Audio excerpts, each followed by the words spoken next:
Hi everyone, this is Niki Rowland and today I have a layout to share for Cocoa Vanilla Studio. I'm going back in time actually and using the Unforgettable collection. Now I generally don't keep my old collections. I clear out really regularly because otherwise it just continues to grow and there's only so much amount of storage space one has.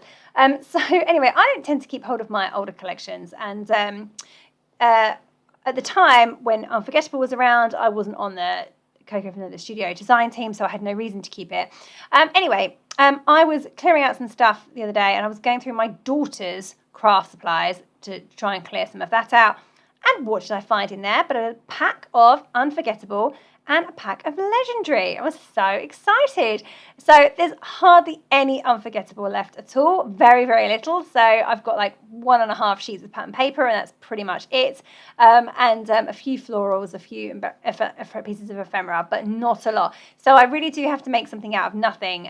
But it was really fun to pick up a different collection and use it. And I say I was so delighted that I found it. So here I am. I really don't have much paper, so I'm really sticking to a giant cluster for this layout. And I've also cut some cut files. They are available on the Cocoa Vanilla Studio website for download. And I've cut those out, florals.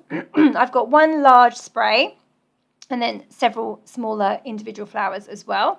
But I wasn't overly happy with how it was sitting on the layout. So I've just trimmed a bit off there like you just saw and just slightly turned it to one side. So that I just preferred the way that it then sat. And I've got the big circle piece of ephemera at the top there, and I've got a really small photo.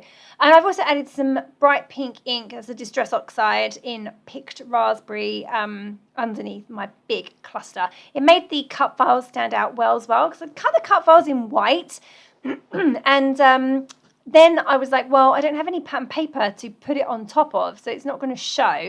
I did have some paper, but it was heavily, heavily patterned, so it didn't really work. It needed to go on a plane, and I didn't have any. So I was like, well, it have to go on white, but then it's white on white, so it won't show too well. So I came up with the idea of putting some pink ink underneath it, and that solved that problem perfectly.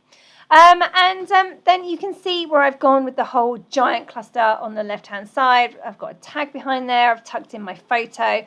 I've got some florals. I've got the extra cut files as well. I'm just going to continue to build. I had nothing that really I could use for a title other than some stickers. So that's what I've done is I've got this circular sticker that says "A Moment in Time," and that is my title. Needs must, right? And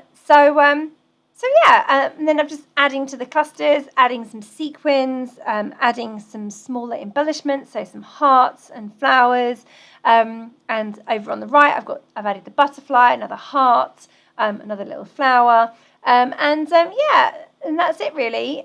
Just going to continue to add a few bits and pieces here, add some words here. I always really enjoy using the phrase stickers from the accessory stickers. I've got "Love It," "Caught on Camera," and "Life is Good."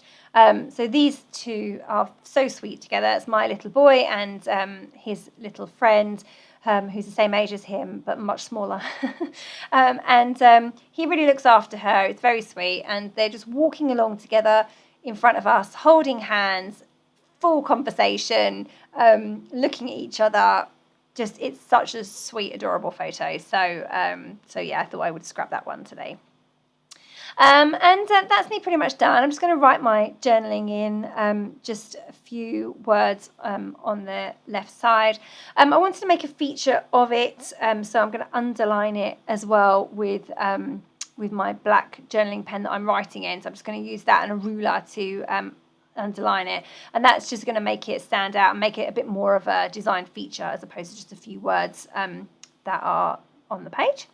Then I'm going to add some black splatters, and I opted for black because this collection has dark grey in it and dark navy and some black in some of the icons, so I wanted to bring that in a bit more, and I'd also put the use the black pen for the journaling too. So I just thought that worked well. It gives a nice pop of contrast. So there we go. That is the layout complete. It's actually quite a simple layout in the end, even though it has one giant cluster. And I use the cut file as well. So all good. So anyway, I hope you enjoyed seeing that layout come together. I definitely enjoyed making it. It was really fun to use the Unforgettable collection again. So thank you very much for joining me today. That was Niki Rowland for Cocoa Vanilla Studio.